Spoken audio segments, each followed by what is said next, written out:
Cara, durante um tempo eu fiquei caçando vídeos do Sérgio Moro dando palestras nos Estados Unidos. Meu Deus, que tortura, Elias, pelo amor de Deus. Cara, eu não sou herói do povo brasileiro?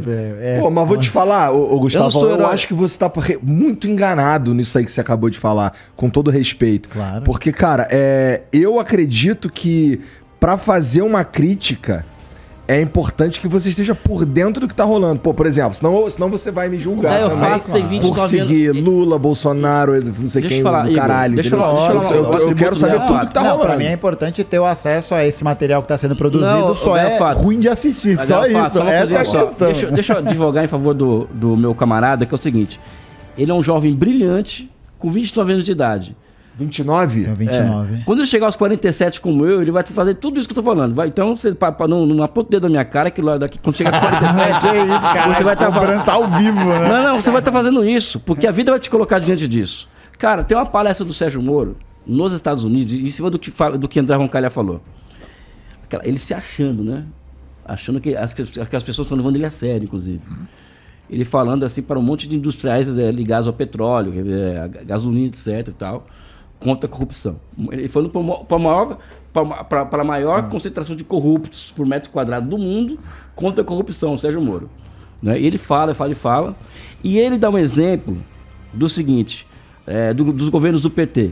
Então ele mostrou aquela coisa toda lá de que as refinarias que o governo Lula estava construindo eram o maior antro de corrupção, a maior válvula de escape de corrupção da história do país eram essas refinarias.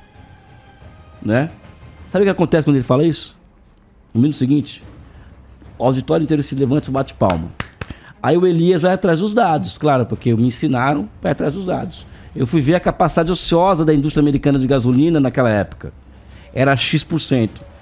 Logo após a PPI, o que acontece? O Brasil ele acaba com a capacidade ociosa da indústria de gasolina americana, ou seja, porque nós quebramos o galho deles. Ou seja, nós quebramos a Petrobras e destruímos nós destruímos a capacidade de construir refinaria no Brasil, sabe para quê? Para quebrar o galho da indústria de gasolina americana, que está com capacidade ociosa durante aquela época da Lava Jato. Ou seja, para que o Sérgio Moro trabalhou mesmo, de fato? Para que serve a PPI? Vamos dar nome aos bois, né? Para quem que serve isso? Por que do nada surge mais de 200 importadores de gasolina no Brasil? E tudo amiguinho, sabe, tudo amiguinho do pessoal da Lava Jato, amiguinho das pessoas em torno do Bolsonaro. Ex-diretores de empresa. Ex-diretores de empresa. Isso tudo que eu tô falando, vou te falar uma coisa. Eu sou um cara que o André me ensina muito isso, tá? E meus mestres. E eu sou um cara que eu tento me basear em dados, entendeu? Em história, principalmente, né? Eu amo história. Não estou falando aqui para torcida, não. Estou falando que são fatos. Vê as pessoas que se beneficiaram da quebra da Petrobras. A indústria de gasolina americana e aí os amigos aqui no Brasil.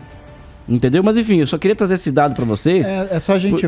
acho que até um outro dado, pegando esse gancho do Elias, material pra gente ver. A gente viu que durante esses 3, 4 anos que a gente viu essa disparada do preço da gasolina, do diesel, do gás de cozinha, que fez com que as pessoas voltassem a cozinhar com lenha, fez tudo isso para as camadas trabalhadoras. E a Petrobras bateu o recorde de distribuição de dividendos da empresa. De distribuir bilhão o ano inteiro. Mais de 300 bilhões. Não, é que parece um absurdo mesmo. Assim, toda vez que eu ouvia no rádio sobre esse assunto, eu ficava, cara, mas é que essa porra é um absurdo. E os caras pressionados pelos acionistas que lucrariam menos se funcionasse de uma maneira diferente, o caralho. Pô, pau no cu dos acionistas, porra. Mas a ideia é essa, tipo, quando a gente tá falando comunista, dessa questão... Tá virando comunista. Igor, eu tive um amigo... Não é a minha pira... Vai, continua. Não, eu tive um amigo que ele opera em mercados derivativos de commodities lá na Inglaterra. E ele me ligou e ele falou assim, cara, o que tá acontecendo com a Petrobras? Eu não tô entendendo nada, porque eu olho os dados, tá um ponto fora da curva, assim. É um processo de drenagem da empresa nunca visto em nenhuma outra. Saque, né? Mas o que é a drenagem? E isso é importante frisar. Eles estavam pegando dívida que vencia lá longe. E no capitalismo, Keynes já explicou isso, você não paga dívida, você rola. Até a hora que você tiver suficiente dinheiro para quitar. Mas você só rola dívida, você renova a dívida. Que é a dívida que financia o investimento. Eles pegaram dívida distante e anteciparam o pagamento para dar dinheiro para acionista. Eles desmontaram refinarias, venderam refinarias a preço de banana. A preço de banana. Eles venderam uma refinaria pelo valor que ela recebe em 3 meses. Uma refinaria funcionando. Isso. Funcional. 3 meses. Em 3 meses, a empresa que comprou resgatou o valor que ela pagou pela refinaria. Eles venderam os gasodutos da Petrobras. Isso é fato.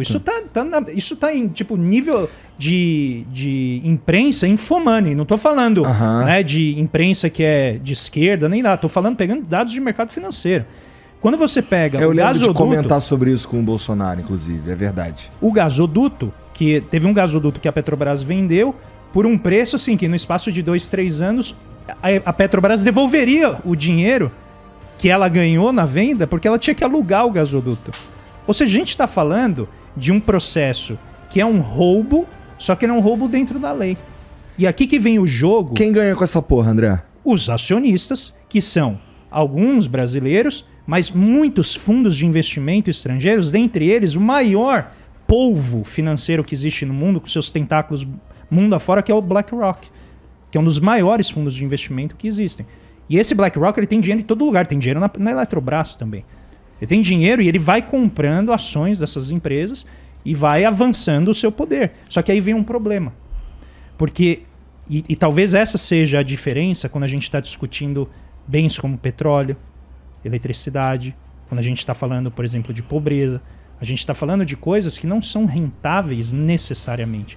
Elas só passam a ser rentáveis se elas funcionam de uma determinada maneira. Neste caso, a ideia qual que era? Você miniaturizar a Petrobras, fazer com que ela fosse, em vez de explorar e produzir o petróleo, distribuir o petróleo e inovar tecnologicamente, a Petrobras é uma das grandes responsáveis por desenvolver, né, energia eólica no Brasil e outras vertentes de energia limpa. Porque ela tinha muito dinheiro, então ela ia investindo em vários flancos. Você miniaturiza a empresa e todo esse dinheiro que ia para investimento, adivinha para onde ele vai? Para dividendo.